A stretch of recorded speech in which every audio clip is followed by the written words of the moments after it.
RDC pour Nani Wanae, Nani Wanae, Nani Oulé, Nani Oulé.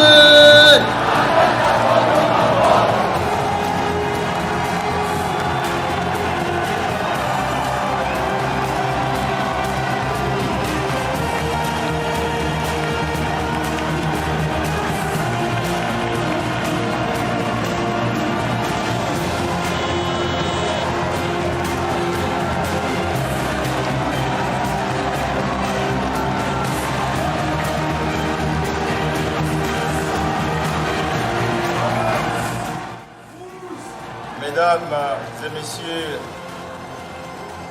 à vos titres et qualités respectifs, distingués invités, chers mesdames et messieurs les congressistes, en vous remerciant tout d'abord d'être venus si nombreux, je voudrais ensuite vous remercier de m'avoir associé à ces congrès pour y exposer sur un thème qui me passionne depuis longtemps, un thème sur le leadership, la bonne gouvernance et les progrès des nations. Pour avoir été directeur général du BCECO de 2003 à 2010,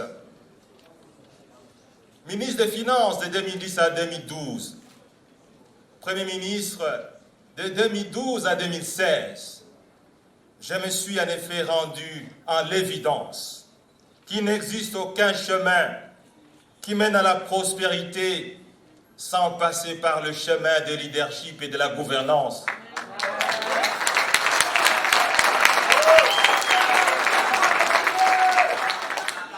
Les pays pauvres sont victimes d'un déficit de leadership et de gouvernance caractérisé qui ne leur laisse aucune chance de se développer un jour. Par contre, tout indique que c'est grâce au leadership et une gouvernance de qualité que les économies occidentales et orientales se sont développées jusqu'à dominer le monde comme on le voit aujourd'hui. C'est aussi grâce à ces binômes, leadership et gouvernance, que certains pays pauvres se sont détachés ou sont en train de se détacher de l'emprise de la pauvreté pour rejoindre la famille des économies émergentes avant de rattraper les simples restreints prisés des pays développés. Rien n'empêche à la RDC de prendre aussi ce chemin glorieux, mais combien difficile. Pour preuve, notre pays a réalisé la meilleure performance économique et sociale de son histoire depuis 1960. C'était au cours de la période 2012-2016, alors que j'étais encore Premier ministre, principalement à cause d'un leadership et d'une gouvernance de qualité.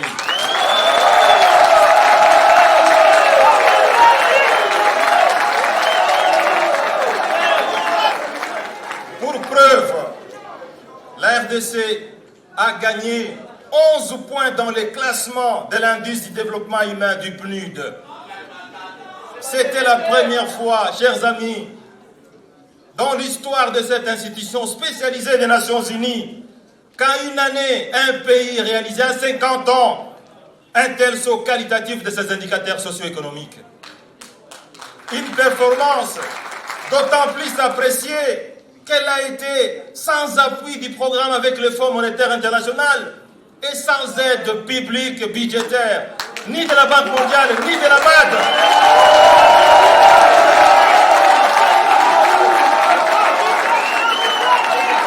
C'est pour dire, chers amis, c'est pour dire que tout est possible avec un leadership et une gouvernance de qualité. Voilà pourquoi, au terme de mes fonctions de Premier ministre en 2016, je me suis investi dans les domaines de la recherche scientifique pour savoir quel type de relation existe effectivement entre le leadership et le développement. Laissez-moi vous dire, chers amis, l'évidence est grave. En effet, tous les progrès des hommes sur la terre tous les progrès des nations sur la terre sont essentiellement liés au leadership et à la gouvernance de qualité. Les membres fondateurs du LGD ont donc vu juste, ils ont été bien inspirés. Je ne peux que le féliciter pour cette initiative historique qui devra attendre, je l'espère, dans l'ensemble du continent africain. Mesdames et messieurs les congressistes, cela fait près d'une année que je suis prisonnier politique dans mon propre pays. Car depuis le 9 mai, date de mon retour volontaire à Kinshasa, malgré une menace judiciaire, qui relevait et qui relève toujours d'une cabale politique, le procureur général, près la Cour constitutionnelle, maintient mon interdiction de quitter la ville de Kinshasa pour tout déplacement à l'intérieur comme à l'extérieur du pays. Même lorsque les sénateurs ont refusé de lever mes immunités parlementaires pour être poursuivi en justice et donc j'étais libre, le procureur général s'y est cité, en complicité avec le tout-puissant président du Sénat, a refusé.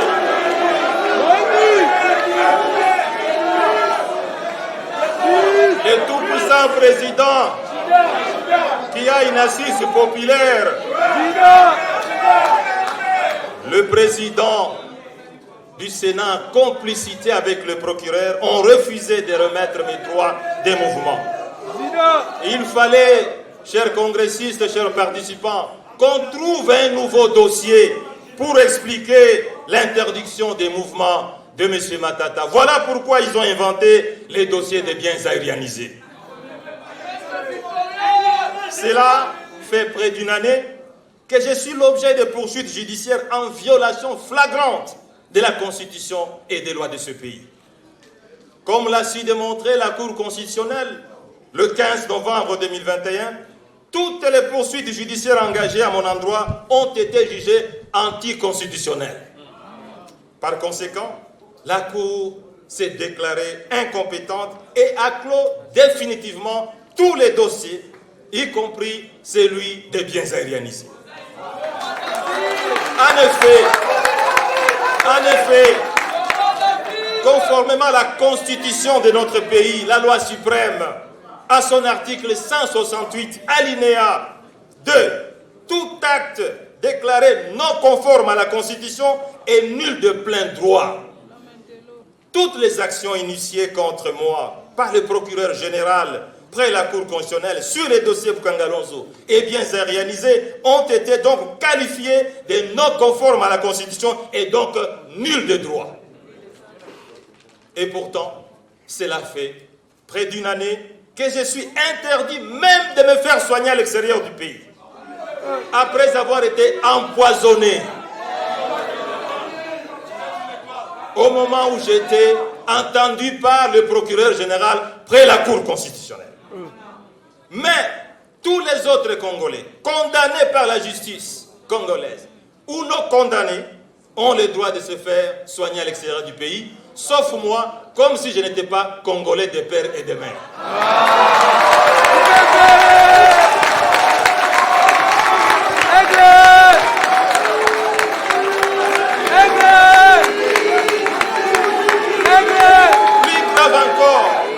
Plus grave encore, lorsque j'ai perdu ma propre petite sœur, même père, même mère, les pouvoirs politiques et judiciaires de ce pays, pour me contraindre à accepter leur voie, ont décidé de m'interdire de voyager dans mon propre pays sans qu'il y ait une décision de justice justifiant une telle atteinte aux libertés fondamentales.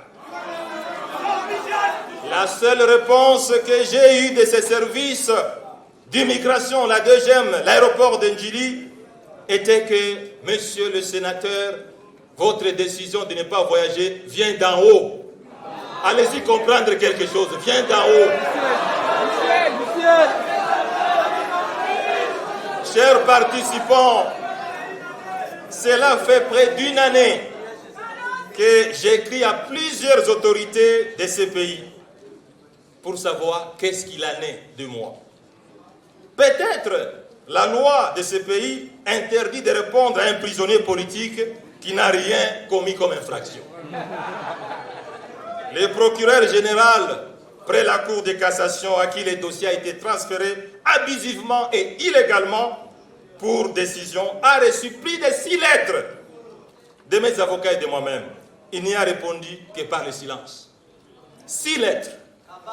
Le président du Sénat, le tout-puissant, qui a le poids politique, a reçu plusieurs lettres de ma part.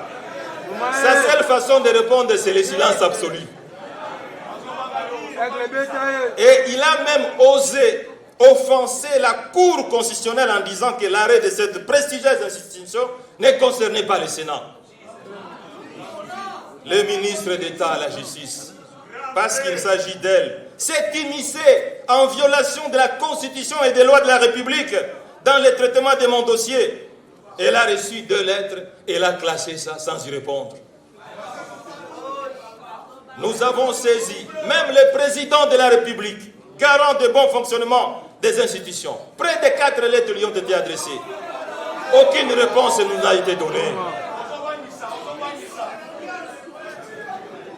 La Cour constitutionnelle a clos définitivement ce que vous devez savoir, tous les 2 dossiers. Par ailleurs, la Cour de cassation s'étant déjà déclarée incompétente et dans l'impossibilité de se dédire au risque de violer la Constitution et la loi organisant son propre fonctionnement.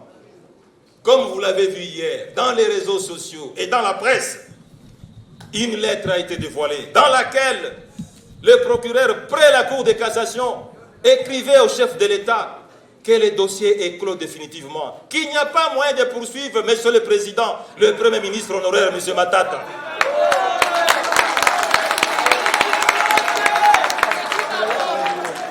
Cela, chers participants, fait près d'une année que l'on m'accuse d'avoir détourné de l'argent du trésor public des projets Boukangalonzo et bien réalisés, mais sans donner aucune preuve. Parfois, ce sont des pseudo-preuves, ce qui est inacceptable. Pour les dossiers Boukangalonzo, retenez bien.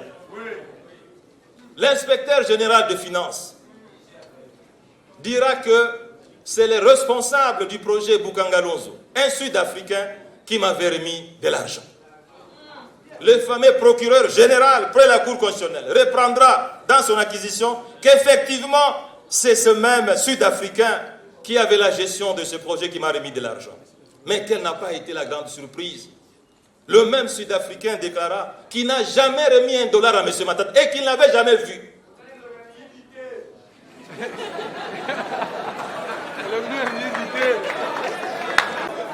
Chers camarades congressistes, les dossiers bien réalisés, suivez le procureur général près la Cour constitutionnelle. Devant l'évidence des faits et la grossièreté du mensonge, a été obligé, dans son propre bureau, de me demander pardon et de présenter les excuses devant témoins dans son propre bureau. Pour lui, les dossiers étaient vides, mais jusqu'aujourd'hui, il n'a jamais classé. En somme, il se dégage, chers participants, chers membres, chers congressistes, que depuis que j'ai été directeur général du BCECO jusqu'à devenir Premier ministre, je n'ai jamais subtilisé $1 du trésor public.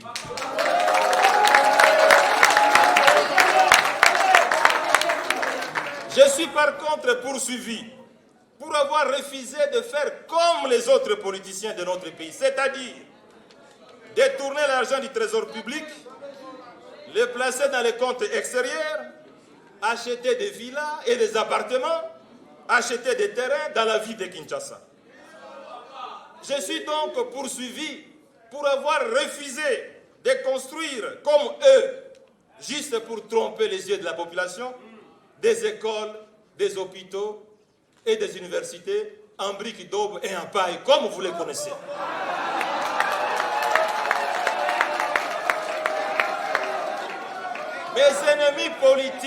Mes ennemis politiques me reprochent, inimaginable mais vrai, d'avoir construit en tant que promoteur privé une école primaire et secondaire de qualité au profit de la population démunie, au profit principalement de cette population qui n'a pas de ressources pour étudier, On me reproche d'avoir construit un hôpital aux standards internationaux où même les Congolais les plus démunis peuvent être soignés gratuitement.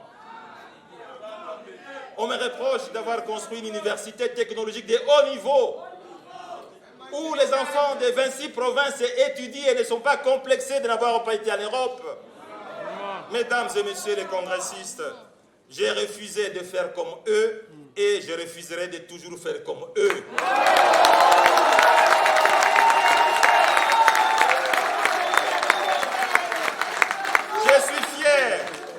Je suis fier parce qu'étant né d'une famille pauvre, d'avoir refusé d'acheter une maison, un appartement, un terrain à l'extérieur du pays. Je suis plutôt fier d'avoir construit la meilleure maison de ma vie à Kindu, ma ville natale, sans avoir été ministre, sans avoir été Premier ministre.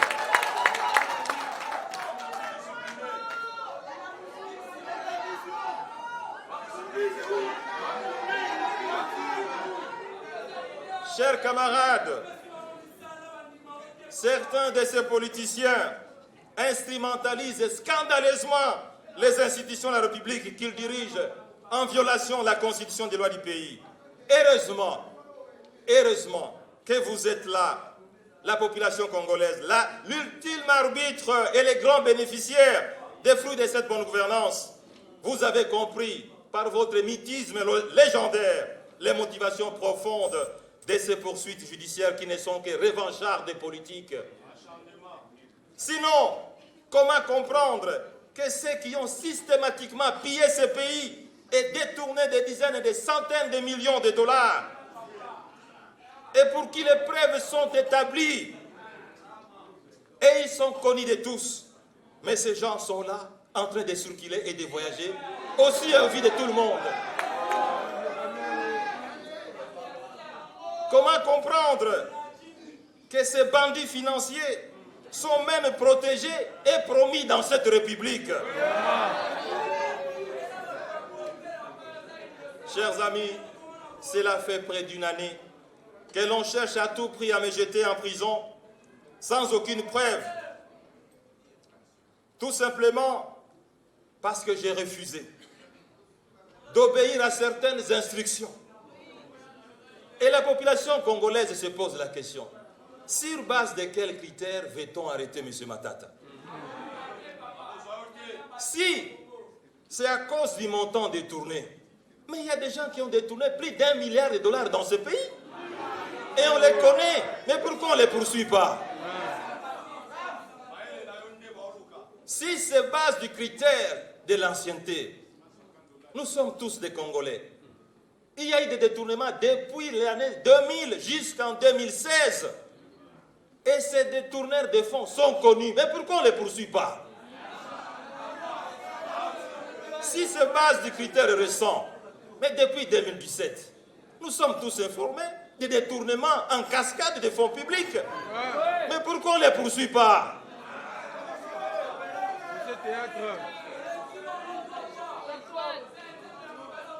Peut-on donc conclure, chers congressistes, chers participants, que la puissance de l'argent des grands voleurs impose l'inaction et le silence aux services publics en charge de la lutte contre la corruption? Comme si il faut voler suffisamment de l'argent du trésor pour être promis et pour être protégé. Quel renversement de valeurs! Mesdames et messieurs les congressistes, chers participants, vous avez donc compris que toutes les tracasseries judiciaires dont je suis l'objet pendant près d'une année ne sont pas fondées. Ce sont des poursuites plutôt politiques engagées pour me contraindre d'entrer dans l'union sacrée.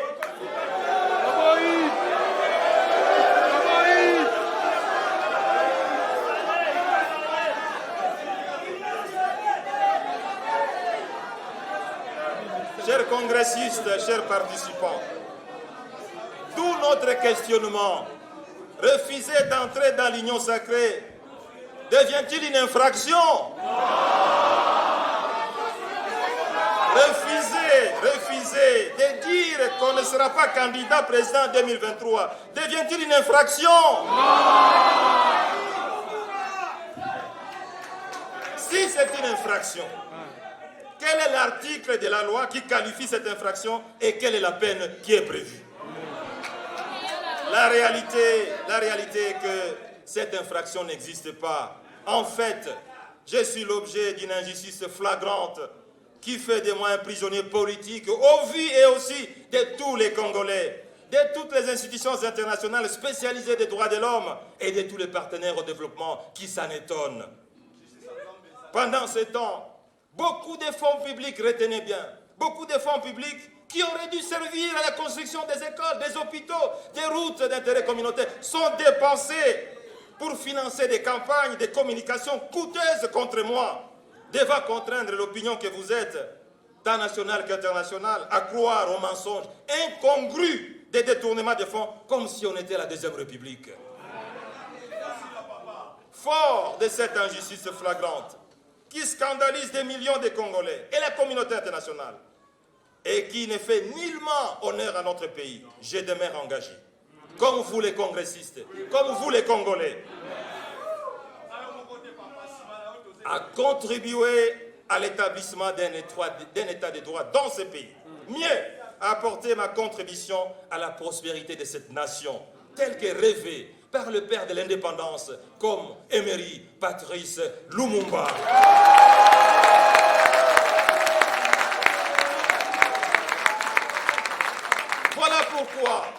Voilà pourquoi je me sens honoré d'être coopté comme membre fondateur et président national de ce parti dont la dénomination reste en communion parfaite avec mes convictions, des facteurs clés qui conditionnent les progrès des nations. Je voudrais profiter de cette occasion pour remercier tous les congressistes de m'avoir convié à apporter ma pierre à la construction de ce précieux édifice politique qui tient son premier congrès aujourd'hui. Voilà pourquoi j'accepte, à votre demande, d'être membre fondateur et président national du LGD, parce que je suis convaincu que la RDC a besoin d'un vrai parti politique dont l'objectif principal est, bien entendu, de conquérir le pouvoir, mais au bénéfice de la population et non des caciques du parti.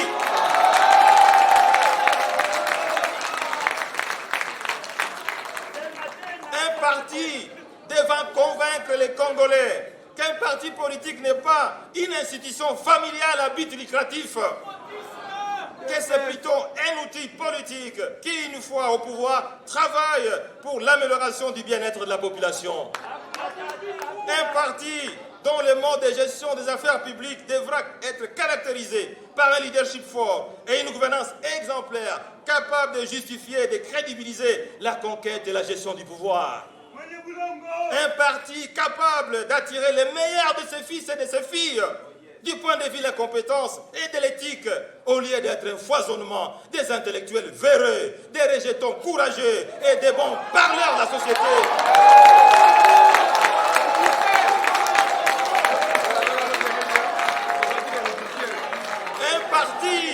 Un parti capable de rassembler les Congolais de toutes les 26 provinces et de toutes les 450 tribus pour devenir un ciment de l'unité nationale. Un parti capable de recréer la confiance et la crédibilité en l'homme politique congolais, considéré le plus souvent comme un démagogue, un menteur, un voleur, un corrompu, un jouisseur, un profiteur, un transhumant, un dribbleur.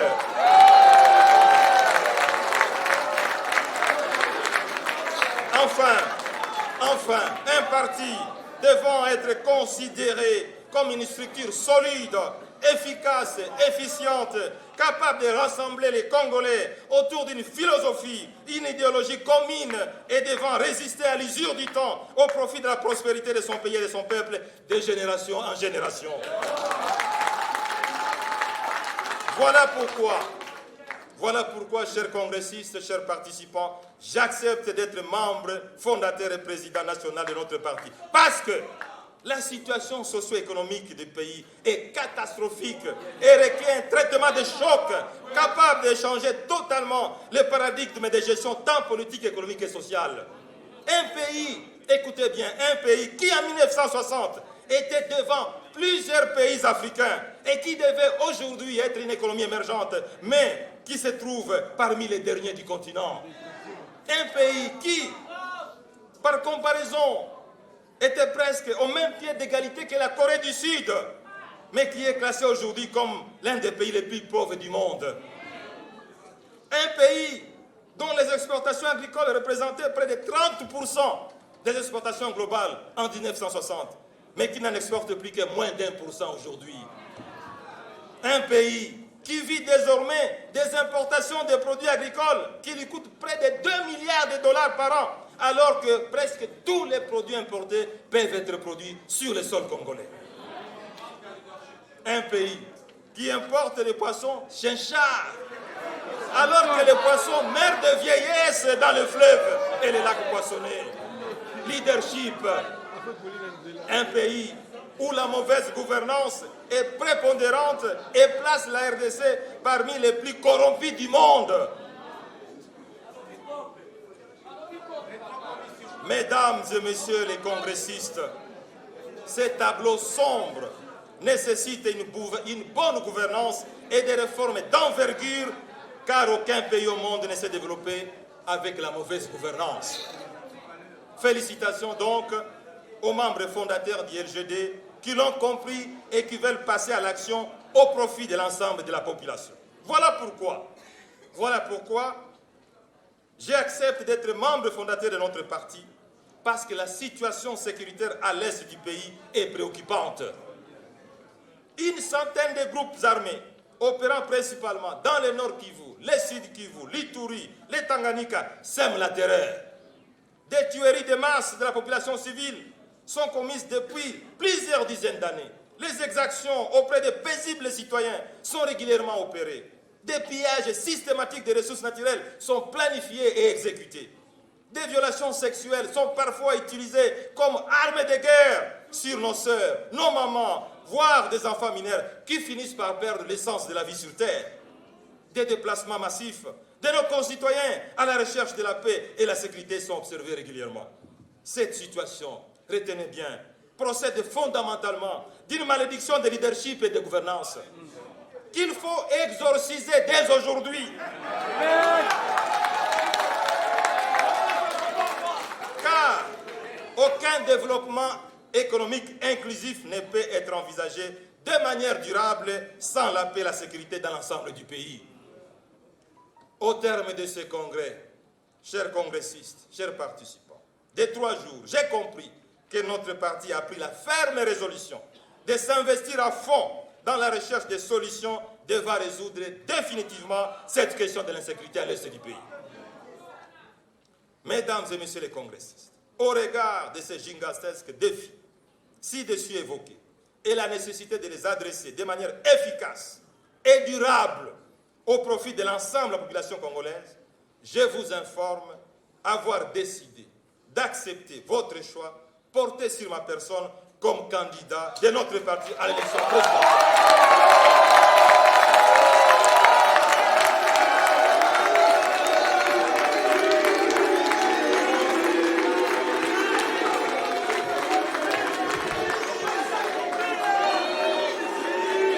Ces choix, merci.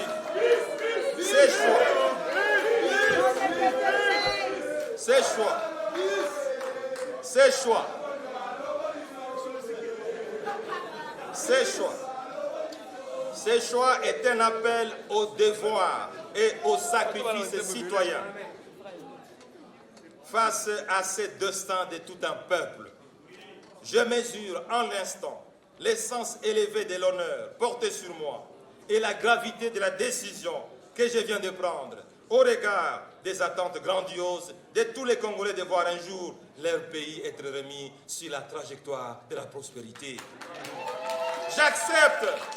J'accepte cette lourde responsabilité parce que j'ai un rêve.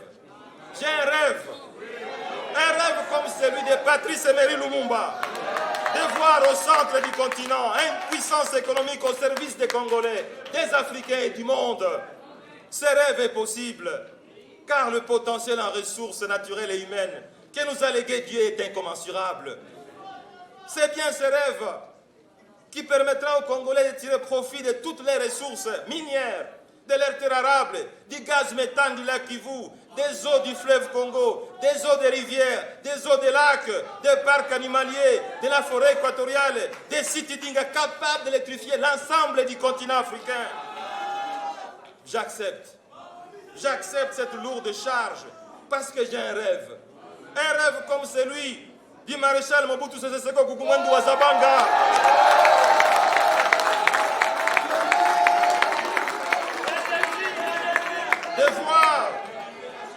De voir au centre du continent africain une puissance militaire capable de sécuriser l'ensemble de la RDC et de contribuer à l'ensemble de la sécurité de la sous-région, voire du continent africain. Ce rêve est aussi possible, chers Congolais, parce que nous avons des femmes et des hommes capables de hauts faits d'armes, comme des généraux que nous avons commis. Le général Maël Elioko Bokungu, Mamadou Ndala Moustapha.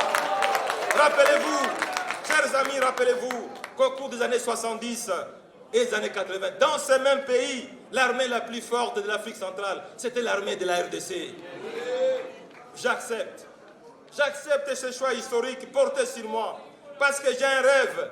J'ai un rêve comme celui des soldats du peuple, Mzee Laurent Désiré Kabila, de voir au centre du continent africain un pays démocratique, totalement en paix, un pays uni en sécurité dans les frontières de 1885, avec l'ensemble des provinces cimentées sur base du nationalisme et du patriotisme. Mais ce rêve, c'est aussi le rêve de Joseph Kabila Kabange, dont la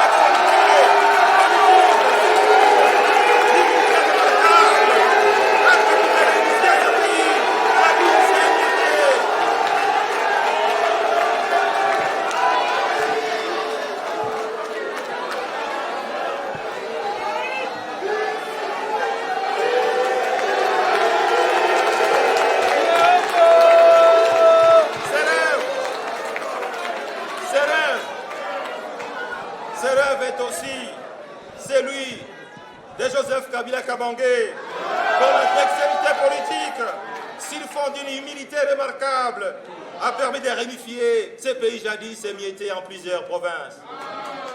J'accepte cette décision du Congrès parce que j'ai un rêve, comme celui d'Étienne Tshisekedi wa Mulumba, de voir au centre du continent un état de droit, où les droits fondamentaux des citoyens sont protégés.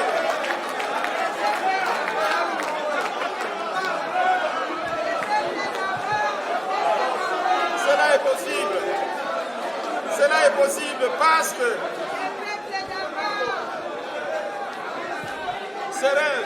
ce rêve est possible parce que l'on a vu en novembre 2021, dans ce même pays, dans le cadre du dossier Bukangalonzo, les 9 juges de la Cour constitutionnelle s'opposaient à la violation flagrante de la Constitution par le procureur général de la Cour constitutionnelle. J'accepte cette lourde responsabilité, chers congressistes, parce que j'ai un rêve comme celui de Nelson Mandela Madiba et de Martin Luther King, celui de voir un homme noir comme vous et moi, de retrouver son honneur et sa dignité, comme les autres citoyens du monde de toute autre race. Ce rêve est celui de mettre fin à une nouvelle forme de colonisation et de ségrégation qui se vit en Afrique et en RDC. Cette fois-ci, une colonisation économique qui s'est installée depuis l'indépendance des nations, celle de l'exploitation de l'homme noir par son propre frère noir au pouvoir. Une exploitation honteuse de la majorité des Noirs par une minorité des Noirs au pouvoir, croyant être rusée et intelligente. Enfin, j'accepte d'être candidat parce que j'ai un rêve, comme celui de tous les Congolais que vous êtes, de voir la RDC devenir une économie émergente, Corée du Sud, qui était au même niveau que la RDC en 1960. Ce rêve est aussi possible parce que les performances économiques exceptionnelles réalisées par la RDC entre 2012-2016, quand j'étais Premier ministre, ont fait rêver le monde, ont fait rêver les Congolais. Et j'ai été invité à travers le monde pour expliquer les causes mythiques de ces performances. Voilà pourquoi ces rêves d'émergence, depuis lors, a disparu, depuis que je suis parti, comme un serpent de mer. Croyez-moi, messieurs les congressistes, les LGD, notre parti peut contribuer au rétablissement de ces rêves. Ces rêves de grandeur, chers participants, chers congressistes, ces rêves de grandeur est indispensable à tous les citoyens du monde.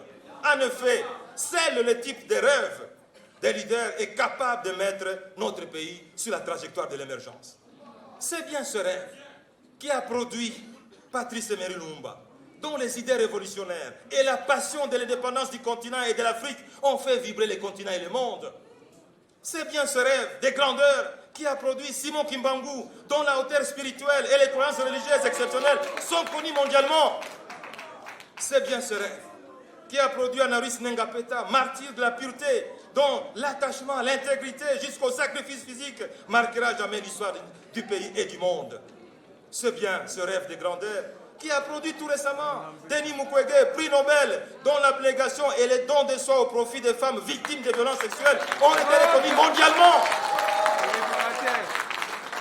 C'est bien ces rêves de grandeur qui a produit aussi des grands scientifiques comme Malua Kalenga, Vumbio Kamundimbe, Marcel Liaouebois, dont la notoriété due à leurs compétences reconnues et leur intégrité morale est allée au-delà des frontières nationales.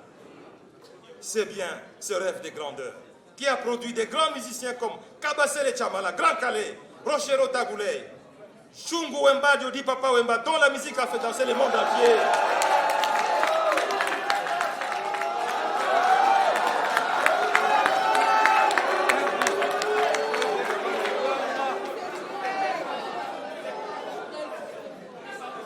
C'est bien ce rêve de grandeur qui a produit des grands footballeurs de renommée internationale, voire mondiale, comme Kazadi Mwamba, Kalala Mukendi, les bombardiers, Ndaye Mutumbula, dont les records de buts marqués en une phase de finale de la Coupe d'Afrique des Nations depuis 1974 n'a jamais été égalé jusqu'à aujourd'hui.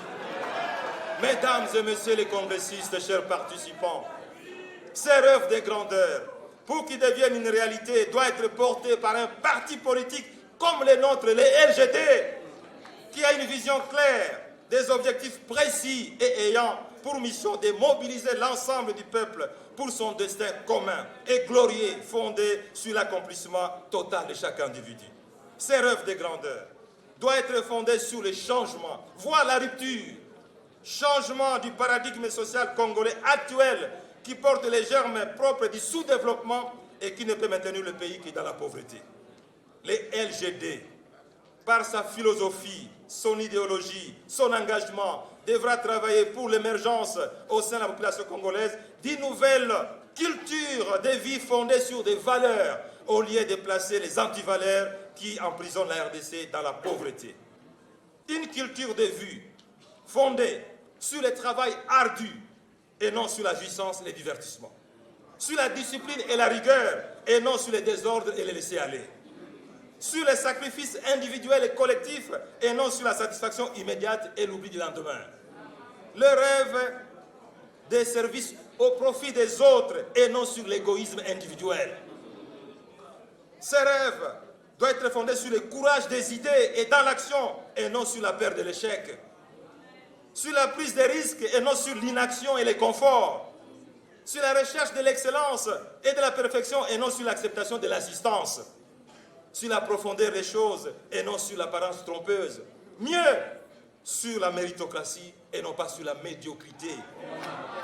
Ce n'est qu'à travers ces nouveaux paradigmes que nous serons en mesure de mobiliser les idées et les énergies des millions de Congolais pour un Congo nouveau, un Congo grand, un Congo prospère, bref, un Congo des rêves tel que voulu par Dieu et nos ancêtres au centre de ce continent.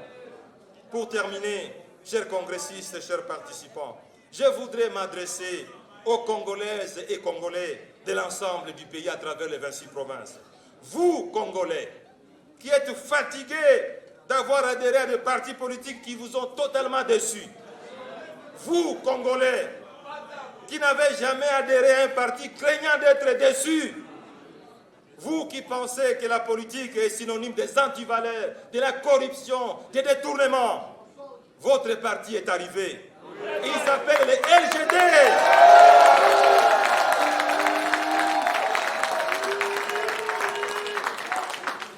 À vous les jeunes, vous les étudiants, les entrepreneurs, les chômeurs, les agents du secteur privé, du secteur public, vous qui avez l'avenir de ce pays, vous les jeunes, prenez courage et décidez dès cet instant d'adhérer au LGD pour être capable de façonner votre avenir et d'être maître de votre destin. Les LGD est le seul parti qui vous permettra d'accomplir vos rêves de jeunesse, de voir dans ce pays vivre l'émergence d'un pays, l'émergence d'une économie. Dans les 30 ans qui viennent, ces rêves de voir la RDC devenir un pays développé dans 60 ans, 80 ans, c'est possible. Vous pouvez les vivre si vous décidez aujourd'hui d'appartenir au LGD. À vous les parents, hommes et femmes, chômeurs, agriculteurs, indépendants, fonctionnaires, agents du secteur privé, public, vous qui voudrez donner un sens au reste de votre vie, vous qui voudrez contribuer au bonheur de vos enfants, vous n'avez plus qu'un seul choix, c'est d'adhérer au LGD. Ensemble, comme une famille solide, jeunes et vieux, hommes et femmes, nous allons travailler dur avec une nouvelle culture fondée sur les valeurs du travail et d'intégrité pour démontrer à la face du monde que les Congolais ne sont pas des jouisseurs et des danseurs, qu'ils sont des travailleurs et que la RDC mérite d'être respectée comme les autres pays du monde. Adhérons donc au LGD, le parti du peuple, le parti du changement, mieux, le parti du progrès et de la prospérité.